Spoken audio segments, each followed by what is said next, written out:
Is this thing on? You done yet? Is it? Kristen? Is it on? Hey, hello? It's working. It's recording. Oh, yeah. So, Crystal, are you ready?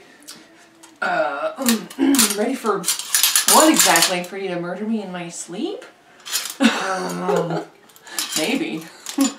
Oh, wait. The review. It's time for... Oh Movie Review!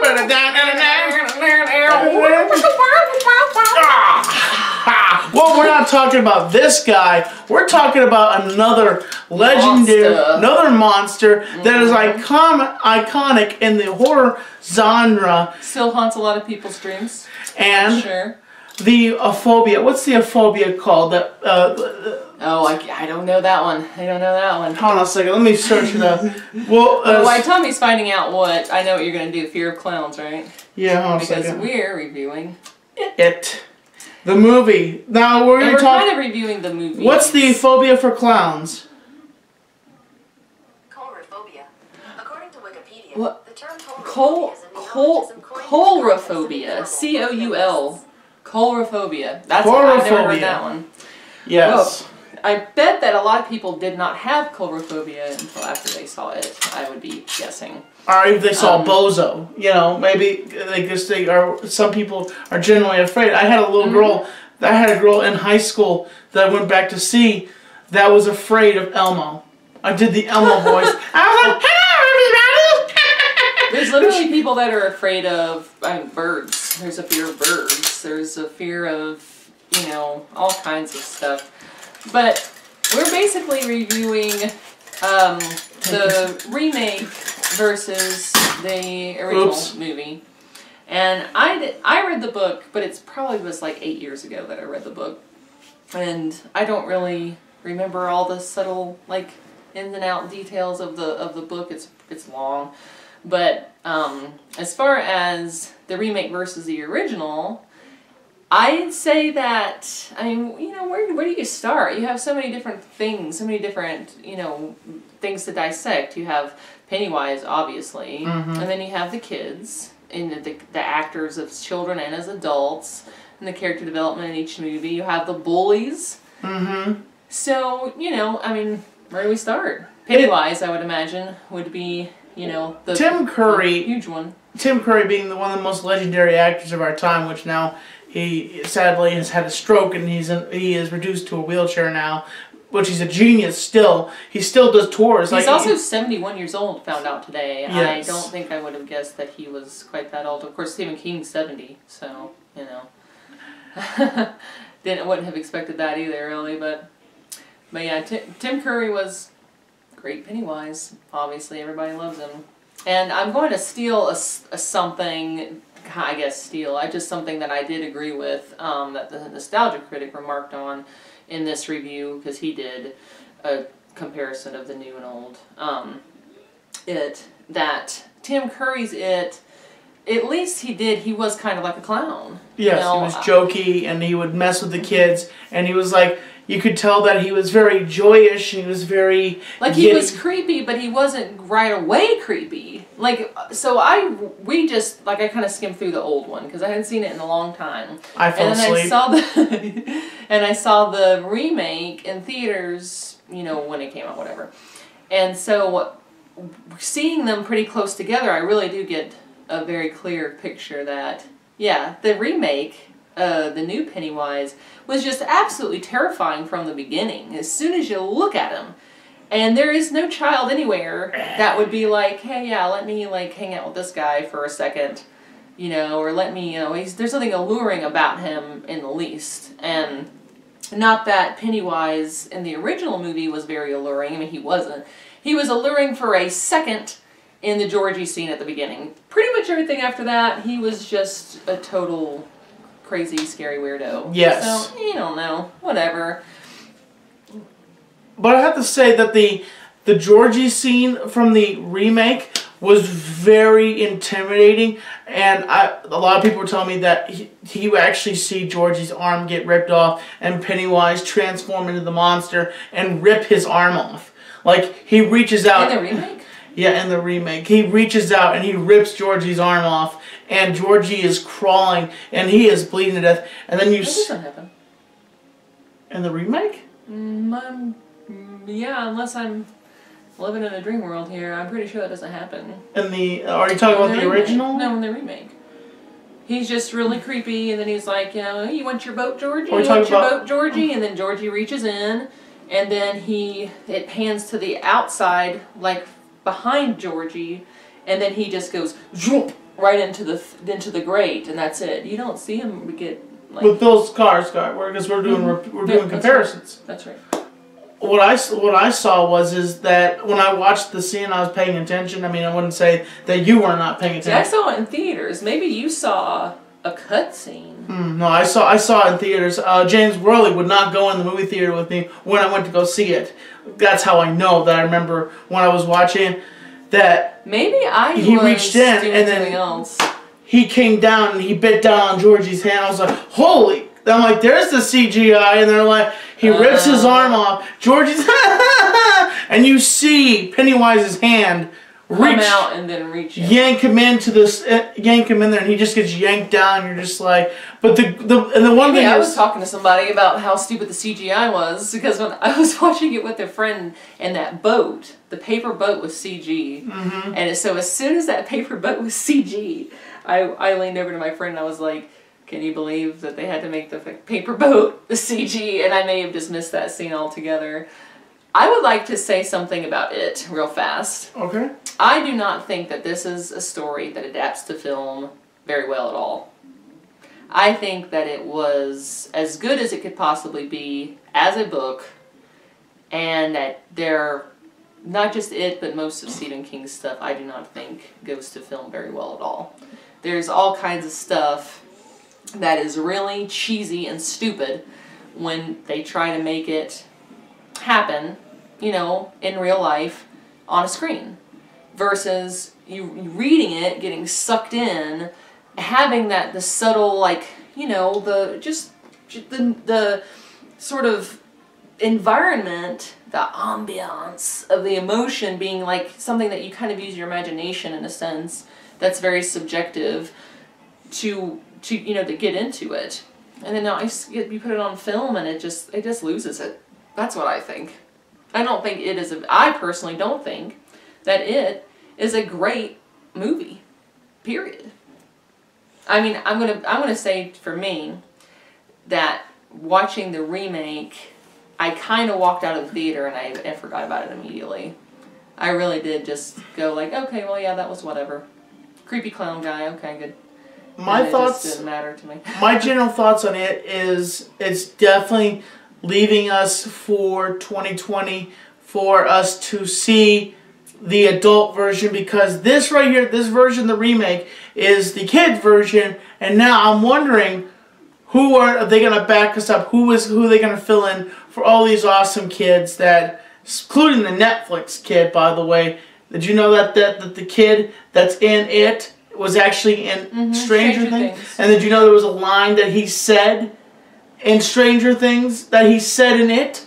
Oh, I didn't know that. He took a line exactly. He said it verbatim to the kid when he said, "Bink." Hello, folks, back here again. I'm so sorry. The memory card is full. Anyway, so yeah, forgive the weird editing. We're gonna pick up where we left off. Yes.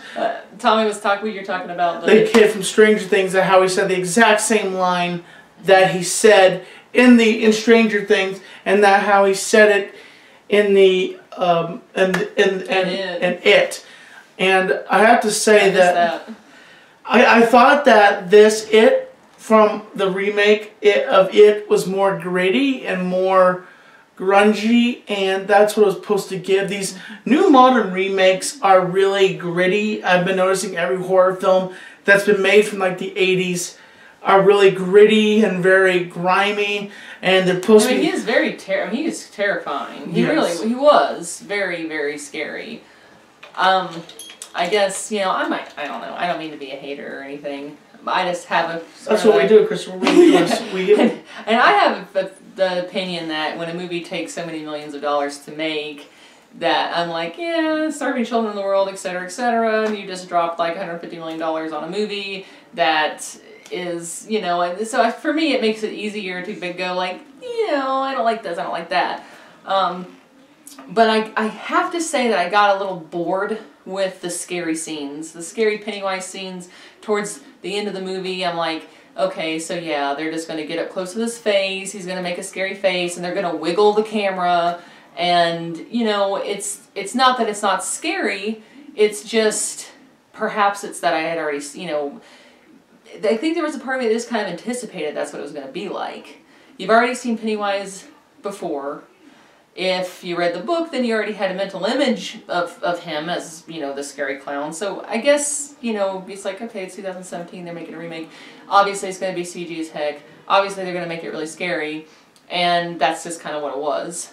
And, you know, I don't know. I kind of did, you know, just forget about the movie pretty quickly. That's just me. You know, but just seeing from what the determination, and interesting fact is in this movie, in the remake, you actually see the kids floating. You actually see that at one moment, you look up and you see the kids are floating. And also Doug Walker made that point also as he was doing the comparisons, because he was doing both.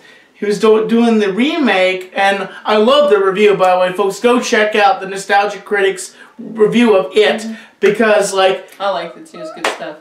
If I had the budget and I had the network, I would do exactly what he's doing, but not copy what... And lots of good points. Lots of good points, so that's what I like about Nostalgia Critic, because I usually pretty much always agree with his take on things. I'm not kissing his butt, I'm just saying that the guy, I interviewed him a while back ago, and I like... Fanboy! Oh, yes. Oh, fanboy! You mean king of the fans. Like, I love his content. Like, he's one of my... He's the fanboy. Oh, God. Just and I'm not going to dab. No, thank you. Dabbing is cancer. Logan Paul needs to jump into the suicide forest and set himself on fire. That is so bad. I don't even have the... After he stages... Let's not even get on that. No! Ah! Die, Logan Paul, die! I mean, did I just say that? No, I did not just threaten Logan Paul. Logan Paul. Don't threaten me, YouTube! Don't click down my video! No! I was just joking! Logan Paul's shenanigans are the, like, pretty much last thing on my radar. Logan Paul, you'll float too! And you too, Jake! Oh. Would you like a balloon? Well, anyway, back to our movie review. I think we need to start something that's just rants, just a rant. But I guess it is pretty cool that they actually had him float, because he did say all throughout the story, you know, you'll float too, and then he actually had him floating, and that's pretty cool. I can get on that. Get on that. And you get the point that you understand that Pennywise is not just a clown in this movie, that he's actually a demon, that he's a mythical being. Because at a point when they're actually going after Pennywise, you know, what's her face, Bev is kidnapped by, which that didn't happen in the original version. Pennywise never kidnapped her, and they all went after him. And I thought it added some suspense. It made the reason why the Loser Club split up. But it made a reason why the Loser Club... Their reason was kind of legitimate in the original. It was kind of abrupt, the way that they all were like, okay, we didn't kill him. They even say that. I don't think we killed him. We just scared him off. He'll be back, I guess. And if, you know, it gives you this impression that they just stopped being friends at that moment until... they all parted ways or whatever, but I mean, I guess they did. I guess we can assume that they continued going to school and continued being friends. Yes. And then it never happened again, and they eventually grew up and more or less forgot about it until it happened again. I guess we could assume that. But it did kind of give you the feeling like that's where their friendship ended, especially in the remake when they all kind of parted ways slowly, one at a time, saying their goodbyes. And it's like, wait a second, you guys are like, you know, 11 years old, or in the book they were all in the 5th grade actually, but in this remake they were a little bit older, which I think works. I think that works a little bit better, honestly. But it definitely gave you the feeling that they just stopped being friends, and like, something that really bothered me in this movie is like they gear it to the big kid to be in love with Bev, and then who does he get? Who does she fall in love with? It's Bill. Bill. And that was also true from the original story too. No, it's not. They did well. Because in the original book, Ben was in love with Bev. And he wrote her that pretty poem. Bev didn't know it was Ben, and she thought it was Bill because she had a thing for Bill. Bill kind of had a thing for her, which wasn't quite as looked at so much as Ben. But then, in the story, when they're adults and they meet back together, there's sort of a romance that rekindles there a little bit. So that was also the original as well. I'm a huge fan of Stephen King books. I read a ton of them. I haven't read any of them. But again, they just do not go to film well. No, and I don't know how they get messed up. I mean, Stephen King approves it. Dreamcatcher was a huge one. Fantastic book. Loved it. Carrie. Ridiculous.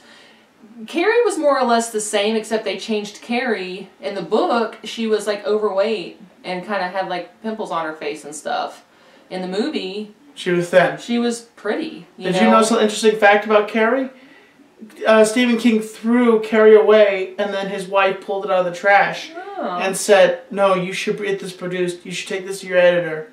You should take this to your producer." And he did. And it's like, Stephen, we just released 2,000 copies.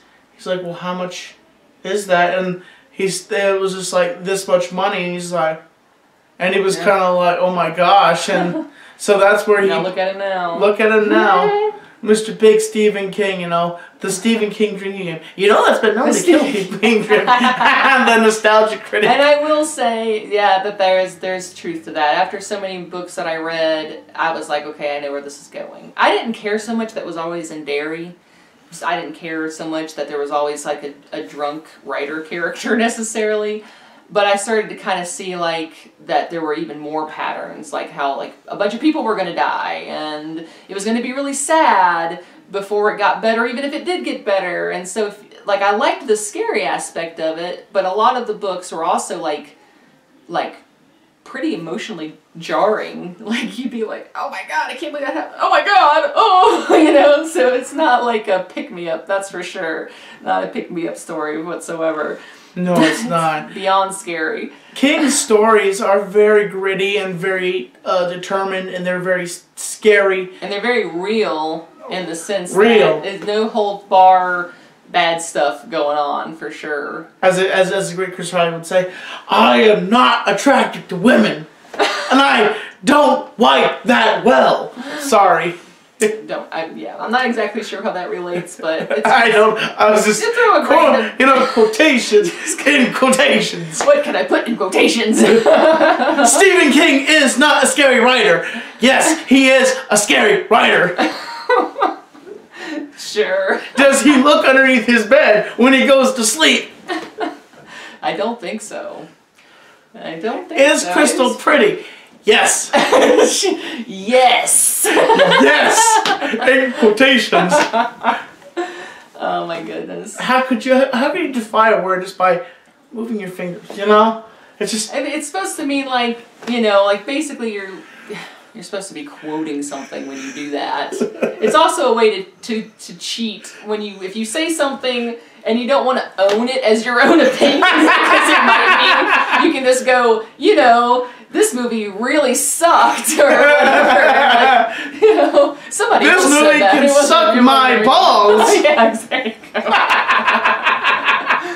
It could have been a lot worse. I tell you what I really did like about the remake were the kid actors. The kid actors. Really, they were great. That was some of the best child acting in a movie that I have seen that I can think of recently, honestly. Most of the time I think kid actors, I mean they're children, but they don't really hit home with the emotion, and it kind of leaves you going, I know they're 10, they're doing the best they can, but you know what I mean, it's like a lackluster sort of performance from children in my opinion. And these guys, no, they did very well. I think that it was just really great. Interesting fact. when the kids when the kids were on the set, they didn't introduce Bill Skarsgård until they made their scene. I didn't know about that one. No, it's truth. I watched some of the behind the scenes. They said the kids said that we did not see Bill until we shot our scene with him. They kept. I mean, they didn't see Bill until after they had already filmed the scenes with Pennywise. They did not see. So what a shock that must have been, because Bill Skarsgård is fine, and then he's like, what? And I'm not. Well, I mean, all these things are relative. She thinks I'm disgusting. I have a thing for large-eyed, androgynous, skinny guys. So. Well, I do have something large. She does not impress. Facepalm. Don't worry. She is facepalming. Lord have mercy. She wants to kill me. How many people are still watching this video? Here's a high five. Thank you. Because you're watching the video. Hang in there. Hang in there. Your mentality is not that short. We're going to try to wrap this up. Quite frankly, I have lost my train of thought to the point that I don't even remember what I was going to say else about the films. I love her. And by the way, no, I'm not fondling her. I'm hugging her. Oh, Lord. Well... I love you so much, Crystal. I love you so much. Have another shot. That's acting, so, folks. Okay. I'm going to let out a little secret about this night. I don't know if it's a secret anymore. I may have already said it. When you'd give me the thing, it'd say, "Take another shot. Take another shot." I'd say, "Okay."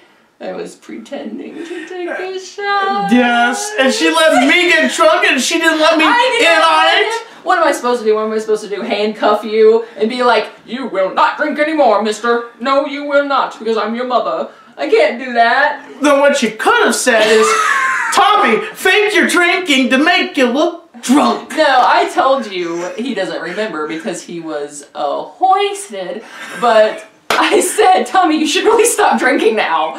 No, I mean, no, really, you don't need another shot. He's like, "No, I'm fine. I'm fine." Like, no. Crystal, this tastes like water. You are, yeah, serious. Man, this is so smooth. It tastes like water. You know that you are schwasty-faced when straight vodka tastes like water. That's when you need, you're on your way to the hospital if you don't stop that.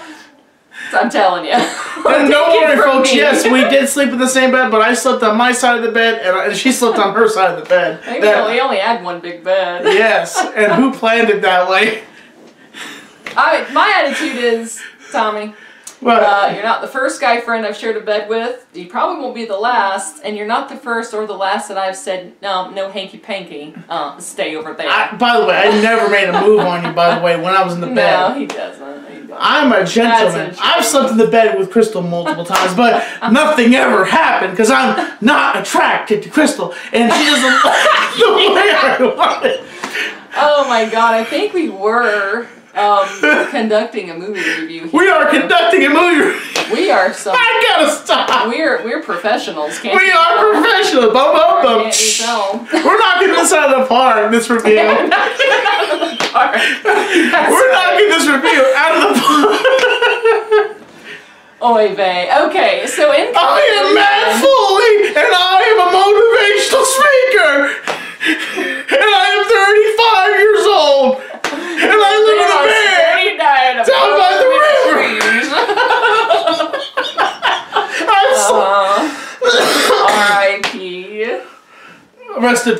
Rest in peace. Yes, we're not talking about. Okay, so in conclusion. In conclusion. Talking about it.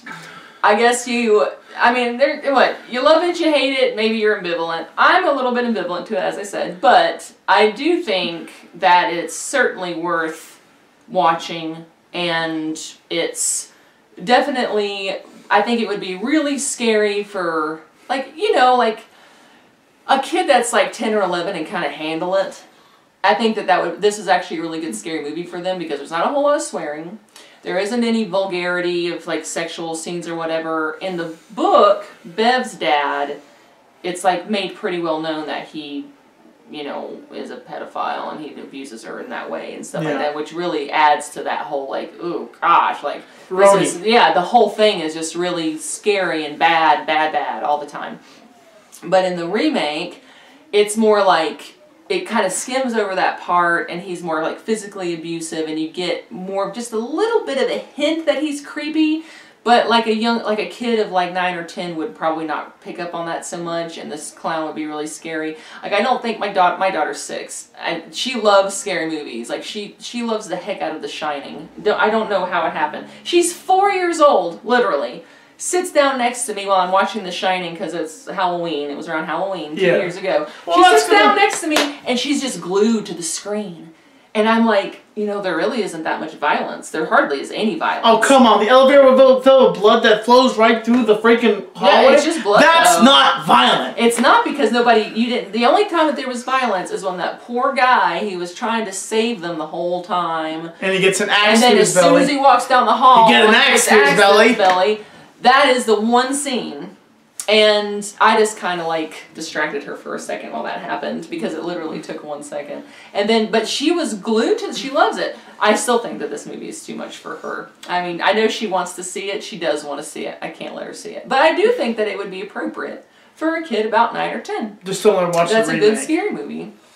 So, yeah, my opinion on it is the remake was decent on the grody factor, but there was just seemed like there was just too much CG. And like, honestly, mean.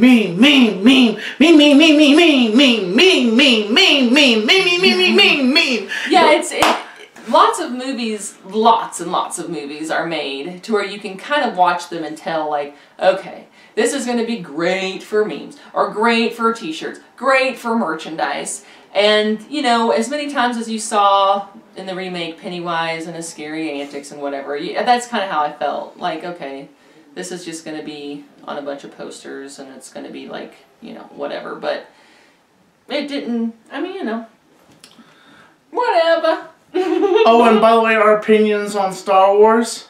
That's for next time. That's not what I think. Oh, I'm usually the one going, ugh. I mean, well... The only thing they didn't need was the casino scene, which everybody agrees. And your boy Doug Walker, my boy Doug Walker, agrees too. That scene didn't need to happen. But, so folks, this has been Oh Movie Review. We really stayed on track, didn't we, guys? We stayed on track, didn't we? Thanks for watching. And, yeah. We review movies. We have nothing better to do. Uh-oh! Movie review. Don't you feel jelly of us? Catch you later there, folks. Adios.